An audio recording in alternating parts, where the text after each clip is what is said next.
नमस्कार। आज की वीडियो में मैं आपको बताने जा रहा हूँ about the acceptance angle, acceptance cone and numerical aperture. So देखिए, ये ऑप्टिकल फाइबर में एक बहुत ही अच्छा टॉपिक है और इससे काफी बार क्वेश्चंस पूछे जाते हैं और इसकी डेरिवेशन भी है। डेरिवेशन किसी भी नाम से पूछी जा सकती है। आपसे पूछा जा सकता है कि derive an expression for acceptance angle, और एक एक्सप्रेशन भी दे सकता है, मैथमेटिकल एक्सप्रेशन, आपको वो डेराइव करना होगा। और derive an expression in case of numerical aperture, right. तो देखिए, ये ऑप्टिकल फाइबर है, ये डायग्राम आप देख सकते हैं, this is an optical fibre. ये कोर है, और कोर के बाहर क्लैडिंग है। कोर का रिफ्रैक्टिव इंडेक्स N1 है और क्लैडिंग का रिफ्रैक्टिव इंडेक्स N2 है। अब आपको पता है N1 is more then N2 for TIR, total internal reflection, right. So the principle of optical fibre is total internal reflection. तो कोर का रिफ्रैक्टिव इंडेक्स क्लैडिंग से ज्यादा होना चाहिए। देखिए, यहाँ पे आप सिग्नल को लॉन्च कर रहे हैं, ये आपका लाइट सिग्नल है, इंसिडेंट रे आपको दिख रही है। ये लाइट सिग्नल है आपका, दिस वन, ठीक है। ये लाइट सिग्नल है आपका, आपने लाइट सिग्नल को लॉन्च किया यहाँ पे। इंसिडेंस एंगल थीटा आई है, ओके। एंड जो रिफ्रैक्टिंग एंगल है, दिस रे इज रिफ्रैक्टेड, ओके। तो ये बेसिकली एयर से कहाँ जा रही है, ग्लास में जा रही है, rare to denser. Rare to denser जा रही है, तो it will move towards the normal. तो ये एंगल क्या होगा, ये थीटा आर होगा, रिफ्रैक्टिंग एंगल। और ये यहां पे जा रही है, देखिए बी पॉइंट पे, फिर अगेन इस बी पॉइंट्स पे जाने के बाद देखिए क्या हो रहा है लाइट रे का। बी पॉइंट पे जाने के बाद again it is reflected back in the same medium. ये देखिए, in the same medium, and at D point again it is reflected back. तो देखिए, डी पे भी टी आई आर हो रहा है और बी पे भी टी आई आर हो रहा है, तो हमें ये समझना है टी आई आर एक तो हो कैसे रहा है। और देखिए, ये थीटा एंगल है, ये रिफ्रैक्टिंग एंगल है, थीटा आर। और ये फाई, फाई ये वाला एंगल है जो बी पॉइंट पे है। और सी ये 90 डिग्री है, ये नॉर्मल है आपका एन एन प्राइम, ओके। तो देखिए, एक्सेप्टेंस एंगल क्या होता है। एक्सेप्टेंस एंगल थीटा आई को हम बोलते हैं, थीटा आई की जो मैक्सिमम वैल्यू होगी उसको हम एक्सेप्टेंस एंगल बोलते हैं।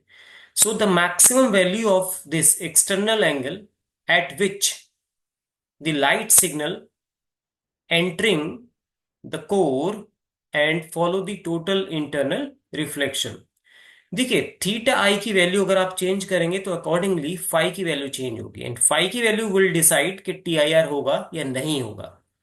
हम चाहते हैं कि हमारा जब सिग्नल कोर में लॉन्च हो तो वो कोर में ही रहे, टी आई आर कोर के अंदर ही होता रहे। यानी कि कोर क्लैडिंग का जो इंटरफेस है, देखिए इधर बी पॉइंट पे यहां से टी आई आर हो, और अगेन डी से भी टी आई आर हो, फिर आगे जाके फर्दर। तो हम चाहते हैं कि लाइट सिग्नल हमारा कोर के अंदर ही रहे। तो मैं ए पॉइंट पे स्नेल्स लॉ लगाता हूं, देखिए ए पॉइंट पे, right.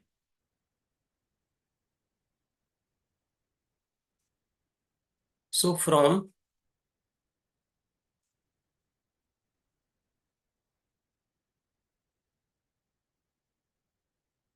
Snell's Snell's law,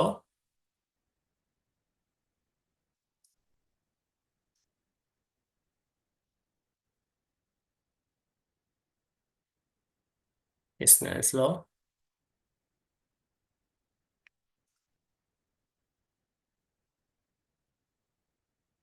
at point A. तो ए पे आप लगाएंगे, देखिए सिग्नल आपने एयर से लॉन्च किया है। यहाँ पे इंसिडेंस एंगल कितना है, sine theta i, sine theta i upon refracting angle कितना है, N1 sine theta r equals to N1 upon N0। क्योंकि देखिए, ये वाला जो मीडियम है कोर का रिफ्रैक्टिव इंडेक्स क्या है, N1 है, राइट। कोर ये है, देखिए ये कोर है, ये कोर है। तो कोर का रिफ्रैक्टिव इंडेक्स कितना है, देखिए N1 है, क्लैडिंग का N2 है। तो हम अभी एयर और कोर का जो इंटरफेस है, पॉइंट ए, इस पे हमने स्नेल्स लॉ को अप्लाई किया है, राइट। तो यहां से हम क्या कैलकुलेट कर सकते हैं, देखिए साइन, यहां से देखिए आप, sine theta I equal to N1 upon N0, और साइन थीटा आर, ये मेरा इक्वेशन वन हुआ। ओके। अब देखिए in triangle ABC, in triangle A B C, theta R plus five plus 90 degree, ये 90 है, कितना होगा 180 होगा। तो देखिए theta are, right,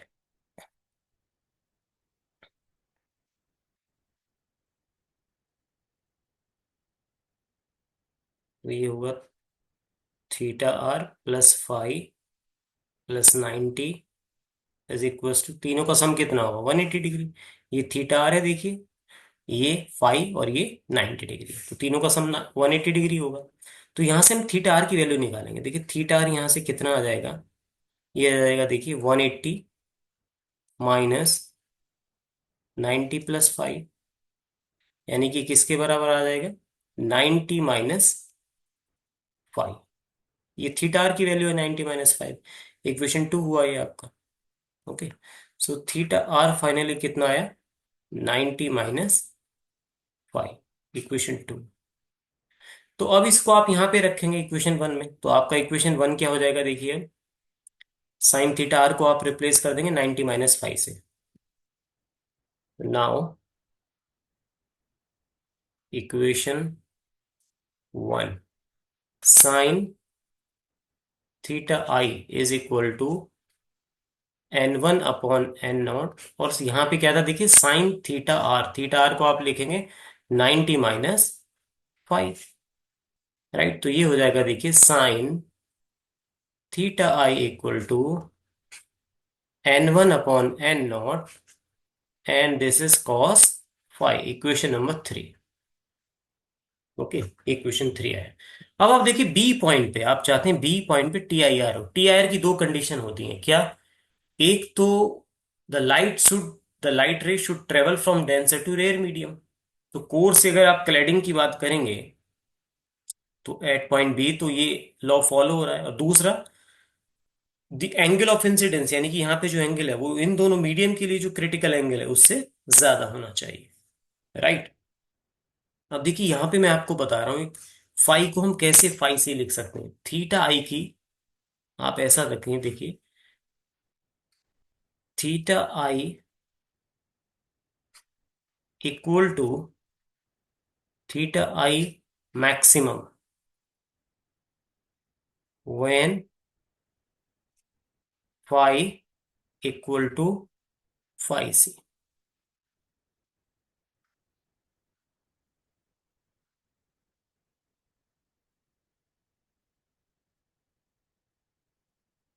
when phi equals to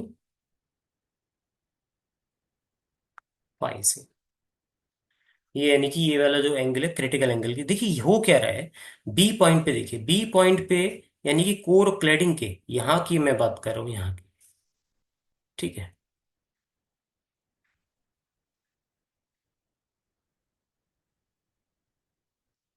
तो बी पॉइंट पे अगर आप देखें तो बी पॉइंट पे यहाँ पे रिफ्रैक्टिव एन वन है और यहाँ पे एन टू है। तो एट पॉइंट बी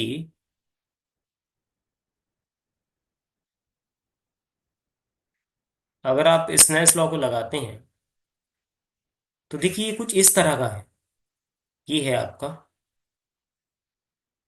ये एन वन है और ये एन टू है, और आपको पता N one is more than N two, ये नॉर्मल है फॉर एग्जाम्पल, नॉर्मल है। तो ये देखिए ऐसे ये वाली लाइट यहाँ पे जा रही है और ये एंगल आपका कितना है, ये फाई है, यही है ना डायग्राम। तो देखिए ये एंगल जब डेंसर से रेयर में जाएगी तो it will move away from the normal, जाना इसको स्ट्रेट चाहिए था, पर जाएगी कैसे ये, ऐसे जाएगी, जाएगी नहीं। और ये एंगल कितना होगा थीटा आर। तो अगर मैं यहाँ पे स्नेल्स लॉ अप्लाई करूंगा, अगर मैं यहाँ पे स्नेल्स लॉ अप्लाई करूंगा तो साइन फाई अपॉन साइन, इसको आप लिख सकते हैं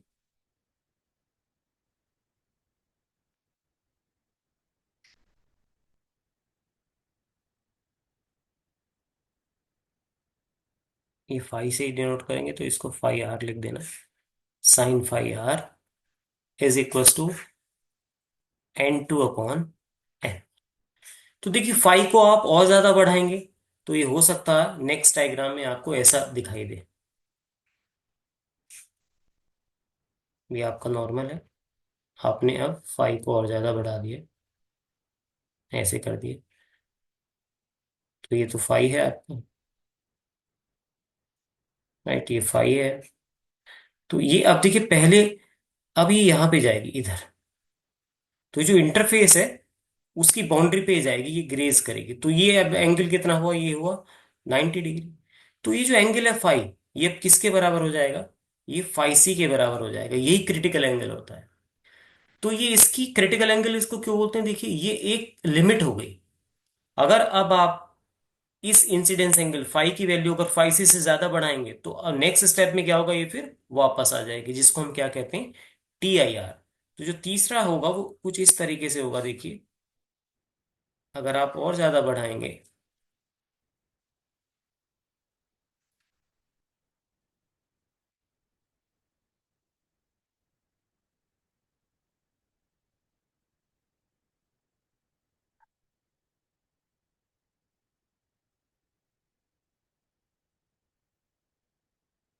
तो देखिए ये, इसको अगर आप और ज्यादा बढ़ाएंगे तो इस बार ये वापस आ जाएगी। ये है phi is more than phi c, तो इसी को आप क्या कहते हैं, इसी को आप बोलते हैं TIR। तो ये सारा बी पॉइंट पे ये फिनोमेना हो रहा है। तो क्रिटिकल एंगल क्या होगा, देखिए जब फाई आर कितना हो जाएगा, ये कितना है, फाई आर ही तो है ये, 90 डिग्री हो जाएगा रिफ्लेक्टिंग एंगल। तो यहां से फाई किसके बराबर हो जाएगा, जब फाई सी के बराबर हो जाएगा, तो sine phi is equal to N2/n1, और इसको मैंने लिख दिया साइन फाई आर। अब साइन फाई को मैं क्या लिख सकता हूं, sine phi C, when N1 equals to, sorry,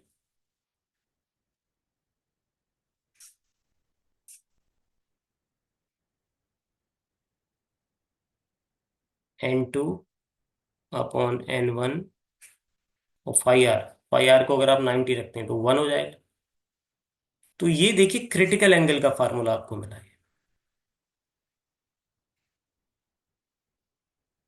तो फाई सी के बराबर होगा व्हेन फाई आर 90 होगा, तो इसको this is known as critical angle, right. तो यहां पे ये बताएगा, देखिए इस फाई की वैल्यू कैसे डिसाइड होगी। ऑब्वियसली अगर थीटा आई चेंज होगा तो थीटा आर चेंज होगा, थीटा आर चेंज होगा तो फाई भी चेंज होगा।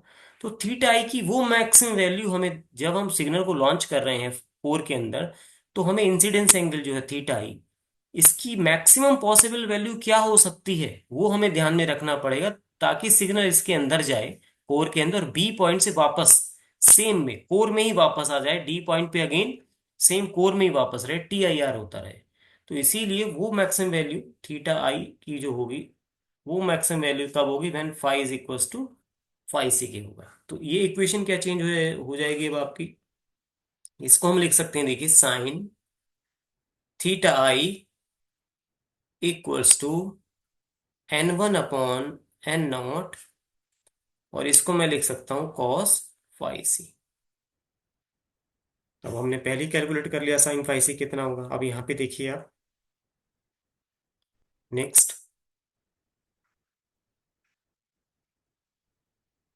सो साइन थीटा आई, अब थीटा आई को क्या लिखेंगे आप, थीटा आई मैक्स, यानी कि maximum value, so sine theta i maximum value क्या होगा, देखिए इसका N1/n0, और कॉस फाई सी को हम क्या लिख सकते हैं, square root of 1 - sine square phi c, लिख सकते हैं, नहीं बिल्कुल लिख सकते हैं। सो ये किसके इक्वल आ जाएगा, देखिए N1/n0 square root of 1 - sine phi c की वैल्यू आपने कैलकुलेट की कितनी, N2/n1, सो N2 स्क्वायर/n1 हो जाएगा, नहीं। तो ये आया आपका साइन थीटा आई का मैक्सिमम वैल्यू। नेक्स्ट स्टेप में क्या होगा, देखिए साइन थीटा आई मैक्स किसके बराबर आ जाएगा, N1, स्क्वायर रूट को N1 के अंदर ले जाइए, तो ये हो जाएगा, देखिए स्क्वायर रूट में जब आप इसको लेके जाएंगे, n1 square minus n2 square upon में n0। राइट, ये हो जाएगा। तो ये मेरा है इक्वेशन नंबर 4। ओके, ये इक्वेशन नंबर 4 था। और ये किसका फार्मूला था, ये मैं बताया था, जैसे मैंने यहाँ पे आप लिख भी सकते हैं, ये क्रिटिकल एंगल है, ताकि आपको ये ना लगे ये क्या है। तो जस्ट ये एक अलग से आपको बताया था, ये इतना, कि क्रिटिकल एंगल क्या होता है। ठीक है, उसको कैसे फाइंड आउट करते हैं, बी पॉइंट में हमने इसको यूज किया। तो देखिए, ये एक्सेप्टेंस एंगल का डेरिवेशन है जो आपके सामने है, इसको हम बोलते हैं एक्सेप्टेंस एंगल।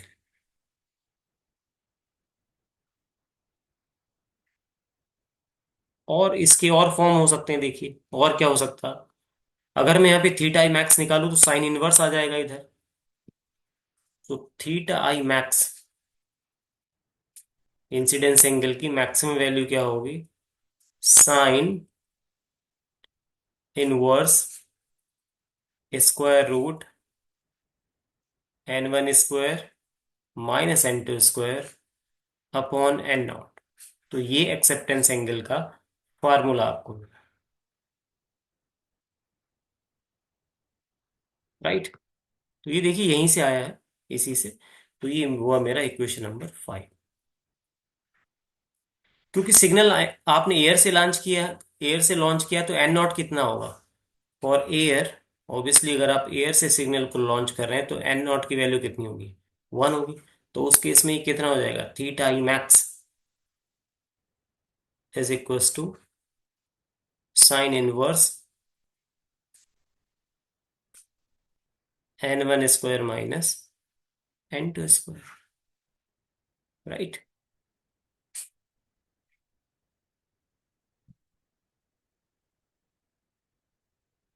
इक्वेशन 6। और ये क्या है, this is known as the acceptance angle. Acceptance angle, the maximum value of the incidence angle at which the signal can be launched within the core and will follow the total internal reflection at core cladding interface is known as the acceptance angle। Right, अब देखिए acceptance कोण क्या होगा, acceptance कोण क्या होगा, देखिए theta आई है, अगर आप इसको रोटेट करेंगे तो थीटा आई इधर भी तो हो सकता है। थीटा आई एंगल, सेम एंगल आपका इधर भी हो सकता है।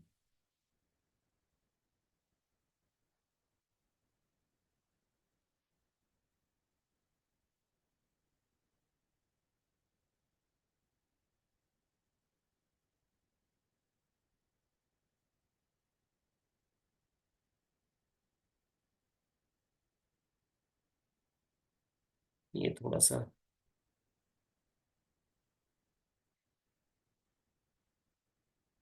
तो बेसिकली,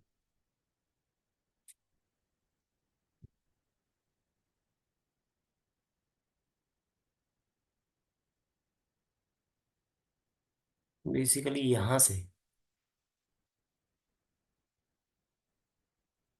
ये देखिए, तो ये एंगल कितना होगा, अगेन ये भी थीटा आई होगा। तो जो रेंज हुई ना, ये जो रेंज हुई मैक्सिमम, देखिए एक तो ये वाली रेंज हुई, और एक ही।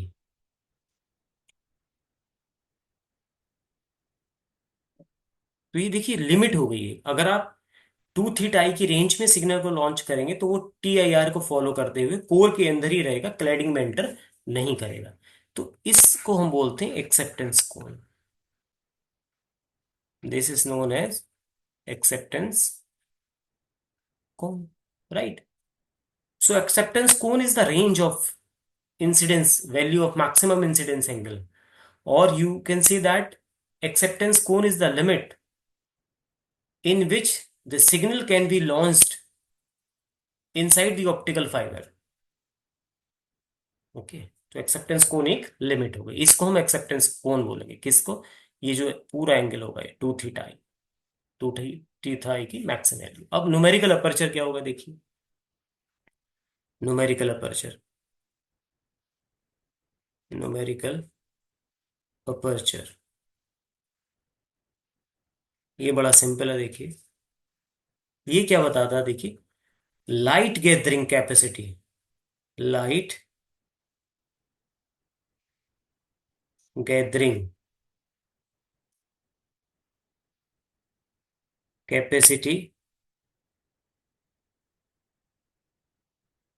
Of an optical fibre.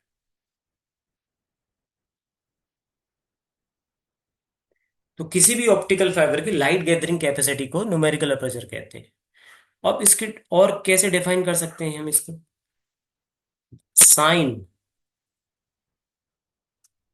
Of the acceptance angle, sine of the acceptance angle is known as numerical aperture, जिसको हम एनए बोलते हैं।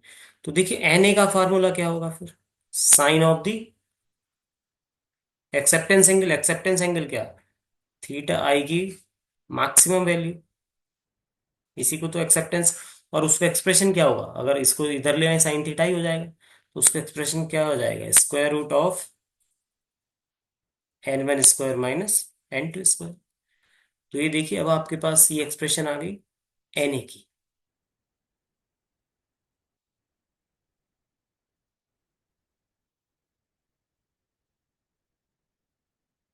ठीक। तो Na डिसाइड करता है कई बार ऑप्टिकल फाइबर की क्वालिटी कैसी होगी। तो Na की वैल्यू जनरली 0.1, 0.2, 0.3, 0.4, 0.5 इस रेंज में होती है। तो अगर आपसे पूछा जाए derive an expression for the numerical aperture of an optical fibre, तो भी आपको यही करना है। अगर आपसे पूछा जाए derive an expression for acceptance angle of an optical fibre, तो भी आपको यही करना है। अगर आपसे कहा जाए डिफाइन एक्सेप्टेंस कोन, तो आप ये डायग्राम बनाएंगे और कोन को बना के दिखाएंगे और आप बताएंगे जो कोन है वो एक रेंज है सिग्नल को लॉन्च करने की। ठीक है। The signal should be launch with in this acceptance cone only, so that it can propagate through the core and will follow the total internal reflection, right? So thank you for watching this video.